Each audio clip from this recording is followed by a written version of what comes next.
All right, welcome back to another video of us. We are on our roof today. Yay! So it's actually cooled down enough that it's not semi-nuclear. So we've managed to put up our little umbrella thing, and we've got a table in there we still have to set out so that we can put like a little grill on it. But you know, we'll have some fall outsideness on our deck here, which is technically our roof. We have a roof deck. We have a roof deck, I guess. We have a wreck. We do, kind of. All right, so we are going to explain some things that you need to get used to in Korea. Not necessarily good, not necessarily bad, but it's a culture. You have to adapt. Things that happen that you should just at least be aware of, and maybe if you're aware of it, Yeah, it won't be so confusing, and you'll just be like, hey, that was okay. Yeah, the things you should know or you need to know if you're going to be here for more than, 10 minutes. Anyway, the first thing. Oh, by the way, we just celebrated 1 year of being YouTubers. Oh, yeah. So we didn't mention that. 1 year, happy 1 year, everybody who's been watching and subscribing. Thanks for subscribing. Thanks. All right, so first thing, Korea has what is called a Bali Bali culture.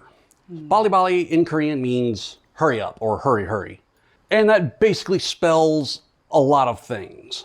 They're always in a hurry. One way this comes off, especially the first time you have to go through a Seoul subway station, is that a lot of foreigners, especially Americans, tend to think, wow, these people are assholes. Because they're pushing, they're Yeah, shoving. they're bumping into you. Nobody they don't, says excuse They don't me or even look sorry. at you. They're just going by. That's because they're in a hurry. So they're like going to basic training. If you've ever seen an army movie, they're being an asshole, sort of, but not to you specifically. To everyone. Yes, since they're in a hurry, you're in their way. And since you're not a friend of theirs, you're not on their social radar, you're not a business associate, they're not even like looking you in the eyes and engaging with you, you're not on their radar. You're not their problem. They're not going to look up and smile at you for the most part unless you're in an area where there are a lot more Americans, because that's really more of an American thing. But, so they are not being mean to you specifically. In fact, they don't even think it's being mean because all the other Koreans are doing it as well. It's just normal for them because they're in a hurry. Everybody's trying to get where they're going. Now, that's not specifically a Korean trait. If you've ever been in a large city, New York, LA, DC, anywhere where there's a large amount of people in a small area, everybody's doing their own thing and you're just in the way. That's pretty typical. Koreans just have a slight cultural twist to it. But, so that ties into some things that you've probably heard us talk about before on both the things we like and things we don't like as much list. So one thing, the driving. That almost perfectly explains the way they drive. They're in a hurry, you're in the way. So perfect example, the other day, we were pulling out of a side road, waiting to turn, and we happened to be at like the bottom of a hill, or a bridge technically, and there was traffic coming down. There was probably 10, 12, 15 cars in a row before I saw a gap where I could pull out. Well, as soon as that gap got down to the bottom of the bridge where I could start to pull out, the Korean guy behind me drove around me and took the spot. And the guy behind him did the same thing. It looked like he was glued to his bumper. Why? They were tired of waiting on me to fit into the spot that I had to wait to get there. Pretty much. That's just Korean driving in a nutshell. Can't find a place to park?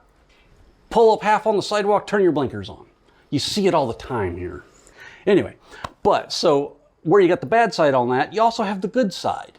So you got your customer service. You go to, a restaurant, a convenience store, pretty much anything. Oh, especially a department store. If you've ever been to one of the big department stores, like the actual Lotte malls, or I can't remember the name of that other one that they used to take me to. There's a Hyundai Mall. Yeah, Hyundai Mall or something like that. That was one that had a lot of the expensive stuff. Yeah, so you go in there and there are customer service people everywhere. Have you ever walked into like a Sears or a Belk or, big department store of your choice, and you want to buy something and you spend 15 minutes looking for somebody to tell them I need to ring something up so they'll go ring your money up? Not in Korea. There will be people like every 10 yards in some department stores. They will be, if not at least one person in every section, there will be one person like every couple aisles. Sometimes they'll follow you around. If you look like you're about to pick something up, they will follow you. A lot of foreigners find that creepy as hell. They're literally just there to help you. It's like, oh, how much is this? Or, do you have this in, fat bastard size? Or, they'll follow you around and help you take your stuff up. And, but like I said, it's Bali Bali. They're there to help you. They're in a hurry to help you, if that makes any sense. It helps though with moving when they're Yes. when they're in that, because most people around here don't move themselves. You Yes. actually hire a service to move you, and Yeah. it's not terribly. I mean, It's not it can be a little ridiculously expensive, but not crazy. But if you figure that they're including in their service the actual packing of your things, the moving of your things out of the place and then into the new place, and then they somewhat sort of unpack what they packed. Like, it may not all be in the right places, but it's close enough. Yeah, so in America, you know the drill. You box all your stuff up. You're living out of a suitcase for a week. While you get all your stuff up, you go rent a U-Haul, you pack it all up, you get a couple friends to come over.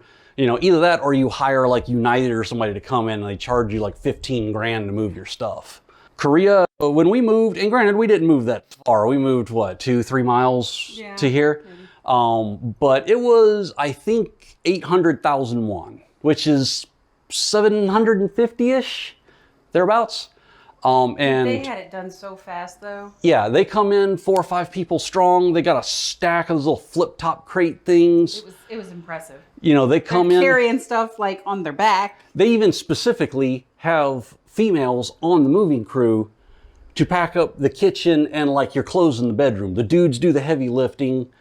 The dudettes come in and move all the kitchen stuff in the unmentionables. We had unmentionables? I don't know. But, and it's a thing. They come in, they pack it all up, they put it in these things. Hell, even they will even bring, if you live in a multi-story house or something, in most places, they will bring a little truck that's got, it's not quite a crane, but it turns and then it extends like an arm, and it's got a little slide. Yeah. With basically a big basket holder on it. And they'll put your mattress, your chairs, if you got anything that, too big to get out of the doorways or down stairwells, they'll open those big Korean sliding doors up and just roll them out, put it on that, let the truck take it down. It's amazing. They do the same thing in Japan too. But Bali Bali for that is pretty awesome, because I want to say literally, they had us done in 3.5, maybe 4 hours. Maybe 4 hours it took them. That was them taking a break too, because we made them take a break. That was impressive. But it's impressive. But that whole Bali Bali culture, it's got its good side, it's got its bad side. The customer service and the getting stuff done thing is... Oh, wow. But on to the next topic. Trash cans. So that we don't have a 45-minute video here. Yeah, trash cans is a thing that confuses a lot of people. Because when you get in a public area, you're out walking down the street. You're walking down the street, you're in a park, you're at the mall, you're in like the touristy areas, like in Seoul or whatnot. There are next to no public trash cans. Now, I've noticed in the subway station there are more so than others, but I think that's because you're not technically supposed to eat or drink on the subway. Right, and there is kind of a reason for that. So the reason there are not a lot of public trash cans is because, as I think we mentioned in one of the other videos, you have to buy your trash bags because you have to basically pay for the trash service. So, and it's not that expensive for your home trash bags because, they wind up, it's not even the size of your regular full-size trash bag in the States because everybody uses the little trash cans here. But when you're doing ones for like a business outside for the public, you've got to use big trash cans, which means you need big trash bags, which are going to be more expensive because they hold more trash. Also, you've got the... And you wind up using a lot more of them because they're out in the public. Portion of it too, because people don't typically recycle in those trash cans. Right. They throw everything. So basically, you got to pay somebody who's got to pull all those trash bags every 20 minutes, half hour, however fast they fill up. And then somebody's got to sort through your trash because they've got to recycle it. So if you're out and about and you're going somewhere, you may or may not be able to find a trash can. Suck it up and carry whatever it is you got to carry. Bring yourself a little bag, a grocery store bag, a little bag from a store that you've bought something from. Just carry it with you. And know that you might have to hold on to it for a bit. Yeah. It happens. Because a lot of businesses, like she said, if you go into like the big department stores or you go into the subway system or something, those are maintained by the subway system, which I think is kind of partially state-owned. I'm not entirely sure on that. Maybe. But so they've got the money and the manpower behind that to do that. But your mom and pop convenience store down the street, you know, that's this wide, you know, they're not going to pay for a public trash can. It's too big of a strain on them. Next thing on our list, things that you should know. Korean sinks. Koreans do not have garbage disposals. What they do is they have a drain that has... Which we'll show you. We'll take a picture of it and show you. But if you see on this we'll put that up. Yeah. So it has a little, basically a bucket that you can pull out and dump the stuff that's... And if you don't dump the stuff, it's really disgusting. And also, you kind of have to do it almost on a daily basis. Yeah, the bucket is also designed kind of like a colander. It's got like little holes in it so the stuff can drain through. But that means when you go to wipe stuff out, you wind up just kind of grating it into the holes. So literally, like the first, I think, year we were here, I did not know. But Daiso sells these wonderful strainer, like little mesh things that you stick in there. It's a little mesh plastic bag. Amazing. So you stick it in there. At the end of the day, you just pull it out, you put a new one in, and you're good. Kind of to tag along onto that, we have mentioned before that sometimes you'll smell things coming up through the pipes in your bathroom and whatnot, especially if you're on like the lower floors of a building. We found these things, which honestly two years into this, and I just found these. But these are little caps. Not really caps, they're just kind of little plastic things, but they go over the drains in the floor. The last apartment we were in, I think Chuck packed it was molding clay. Molding clay or putty into some plastic wrap and stuck it in there just to keep the scent from emerging. I literally just packed it to seal it off because the smell kept rolling up Ladies, through these it. are not at Daiso, so I found these. Those are usually at your little local Korean I found mart. those at my little local Korean mart. So, next thing on the list, with our barky dogs complaining that we're not downstairs, we have coffee shops. And canned and bottled coffee, because this is a coffee area. Like, yes. Korea loves coffee. Coffee is a thing here. And I love coffee. So now I'm told, take it with a grain of salt, but I'm told by some of our Korean friends that a few years back, basically it was the housewives who decided that they wanted to do something and they wanted to open a store. Because Korea, side note here, is somewhat, not as much as it was before actually, which is a strange concept, but is a very image conscious country. So it's a very kind of keeping up with the Jones kind of place. Nobody wants to look bad. So nobody really, if they don't have to, wants to work for somebody else. They want to open their own place. They want to be the boss. So this apparently led to a bunch of at least moderately wealthy housewives opening up coffee shops. You know, because how hard is it to learn to make coffee? That's probably what they thought. It's a lot harder than it looks, ladies. But if you're in Seoul, I kid you not, you cannot go 2 blocks in any direction without finding a coffee store of some sort. Where we are, you can almost not go that far. I mean, if you think about it, just in the entertainment district down there, there's at least 4 to 5 that I can think of. There's one a block down that way, which strangely enough is a coffee shop and dog groomer. Yeah. Not our groomer. But not ours. They opened up after we found one. But also, like, even in the convenience stores, like, these coffees are legit. Like, yeah. And then they also have for, like, your home, if you don't want to make a whole pot of coffee, they have little stick coffees. Yeah, it's little instant pre-mixed coffee sticks. It has the sugar and the cream already in it. Yeah, you can get them anywhere from white to Americano to draft black. It may not be the same as, like, if you brewed a cup of coffee and put your creamer in it and all that stuff. But in a pinch, if you need a cup of coffee, it's the way to go. Yeah, it's not the worst thing. I might have a small say, by the way, Korean instant coffee, do not think Folgers, do not think Maxwell House. Oh, no. You know, that big thing that you always see about the Christmas commercials with the dude who shows up in the middle of the night and is making coffee with a big scoop. No, not the same thing. Anyway, next on the list, electronics. I have fallen victim to this one myself, because you think, this is Korea. It's the home of Samsung and LG. This should have awesome prices. This should be like, again, with a Japan reference, people think of Akihabara, the little electronics street that's near the subway station there, where you can get all like the last gen stuff at ridiculous discounts, which honestly wasn't as big of a discount as I thought it was going to be the one time I went through there. But no, actually very no. Apparently in Korea, there is a thing which is not entirely, misplaced. It's kind of a nationalism drive thing, like that whole made in the USA sticker. So you know that stuff's made in the USA and it's going to be more expensive because it's made in the USA. Koreans or Korean companies will sell stuff at a lower price overseas to get market traction.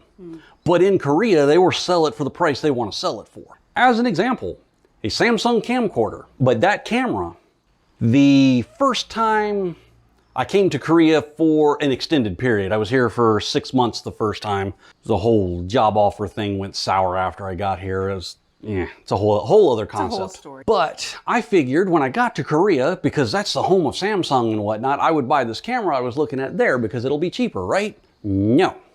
That camera was, when I bought it, because I wound up buying it off Amazon and having it shipped to me, it was $129, I think. Of course, this is 9 years ago, yeah, so been a while. Been a minute. That same camera, and I mean down to the model number, in Korea was 250,000 won.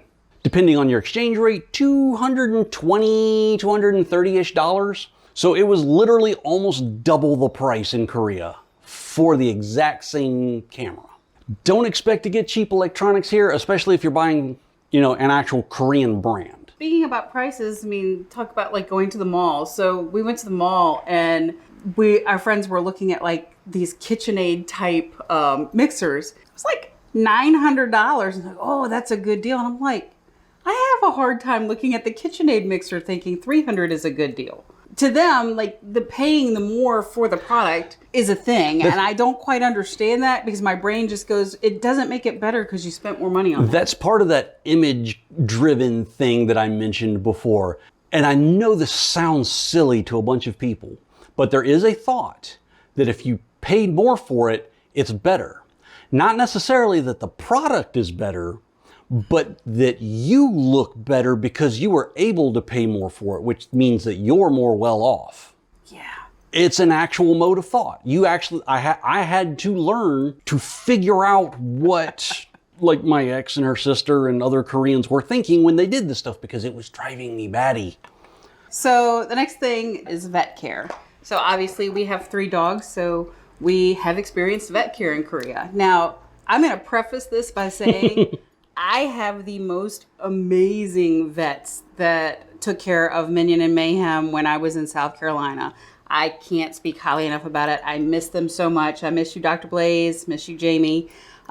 If you're in Chapin or in the Columbia area, I would take my kids to Chapin Veterinarian Hospital to see Dr. Jamie Parnell. Hands down, the best vet I've ever worked with.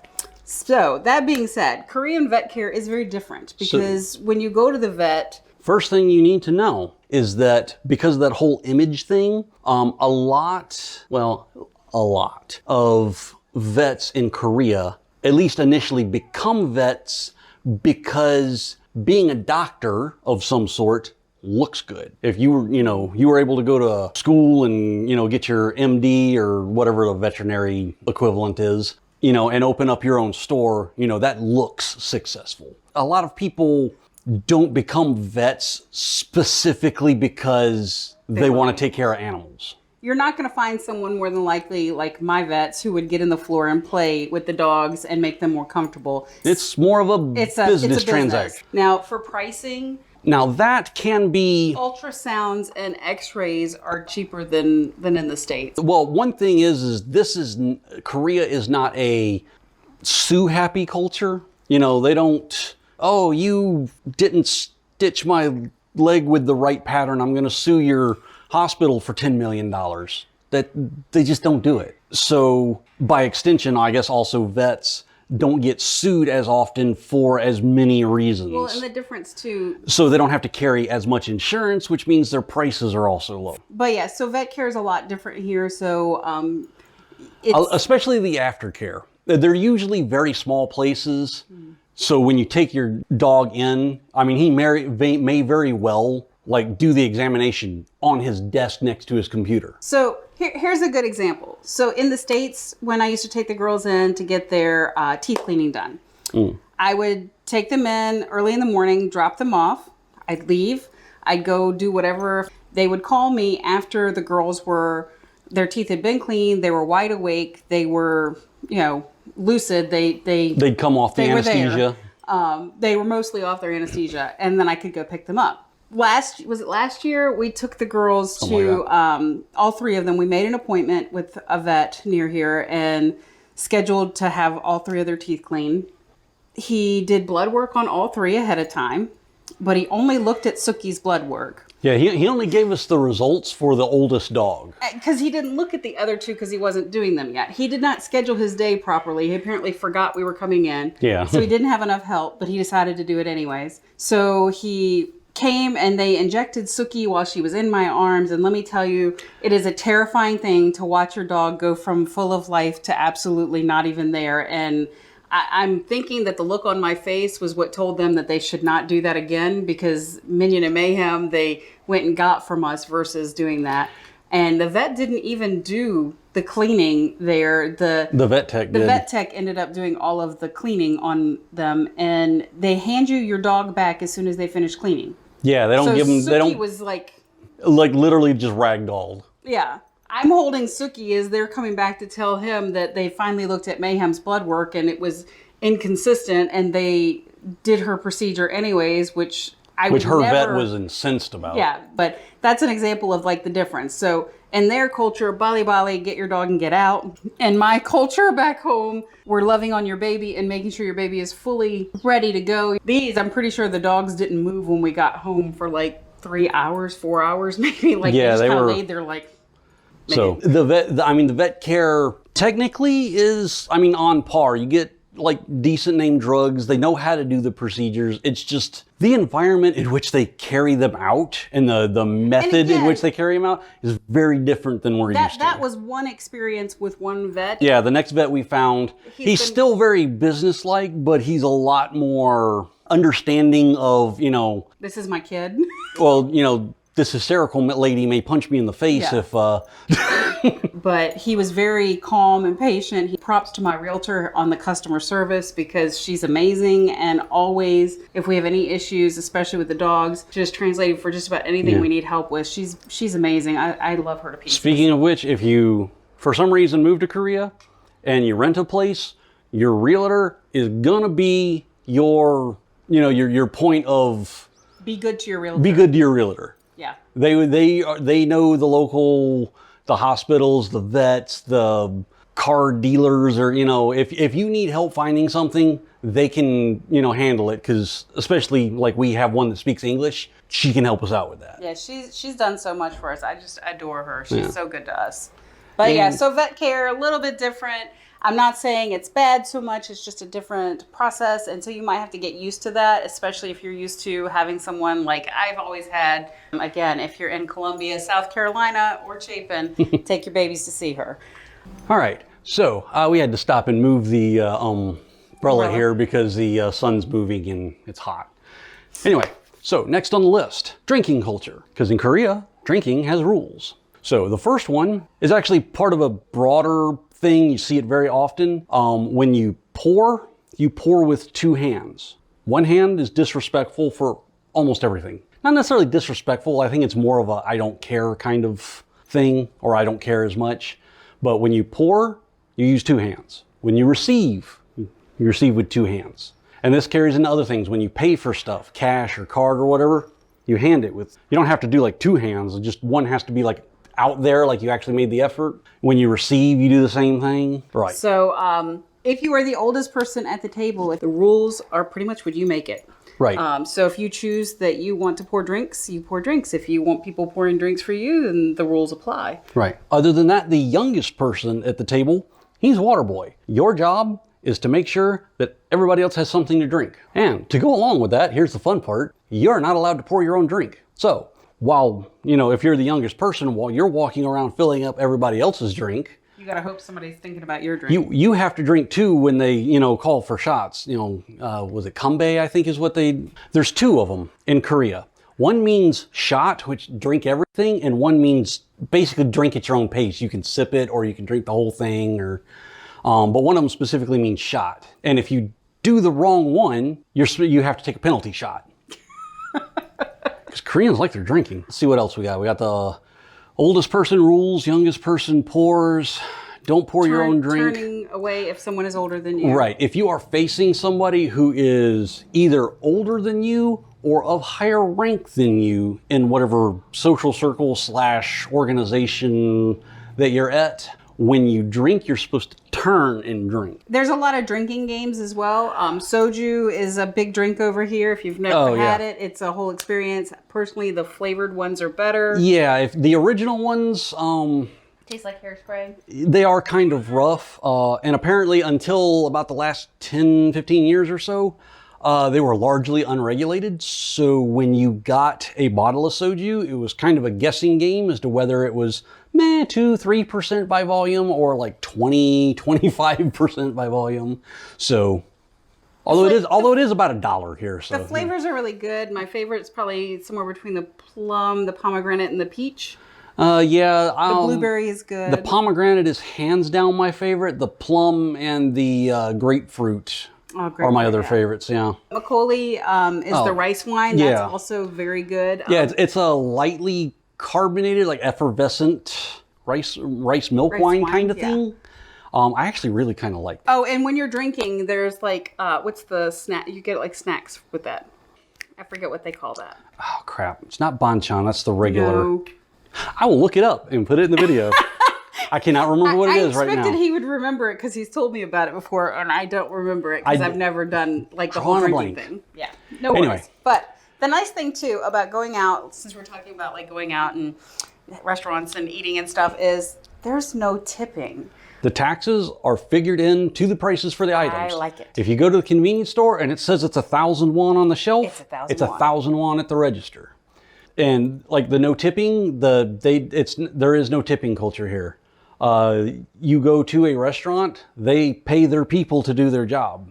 There's none of this like $2 an hour plus tips thing. Now there are, like in the places where there are more Americans, there are places that will put a tip jar out, but that does not mean that you are required to tip. Right. And taxi drivers don't really expect you to tip, but if you do, they're not going to complain. Yeah, I mean, most places aren't really going to complain about it. They may look at you funny. Oh, no. I did get my hairdresser once. I tipped him. Remember that? Oh, yeah. He straight up did not. He was not happy, but I had to, like, because I didn't speak enough Korean and he spoke barely any English. So I had to type in and said, this is because I really appreciate you're always working me in, because he was always like working me in, even though I just walked in. But instead, I was supposed to bring him gifts. I was going to say, in general, in Korea, if you, instead of leaving somebody, like a 10 or whatever, like you would do in the States, you bring them a gift of some sort. You bring them a food or a little gift basket of some, more of a thank you present than an actual like monetary gift. That was a learning experience for me. He wasn't offended though. At least he did tell me he understood what I was trying to do. So,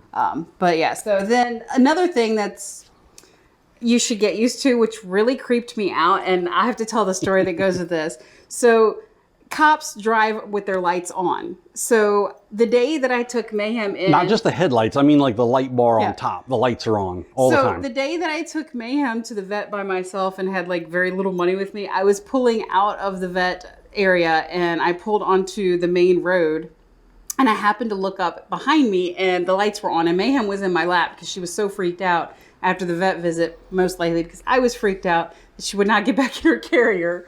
So she's in my lap and I'm like, oh my God. And I saw the lights behind me and I've never, like, obviously in Korea, I've never been pulled for anything. So I'm like, all right, calling Chuck on the Bluetooth there. I'm like, babe. So I just got out of the vet and there was a police car behind me with the lights on. And I was like, what do I do? I've never been pulled before. What do I do? I'm freaking out. He's going to be mad because I'm still driving. And Chuck's like, just keep driving. I'm like, what do you mean keep driving? He's going to get me. He's like, no, they drive with their lights on. You're fine. And I'm like, well, then how do I know when I'm wrong? Like when he's coming for me, he's like, oh, you'll know.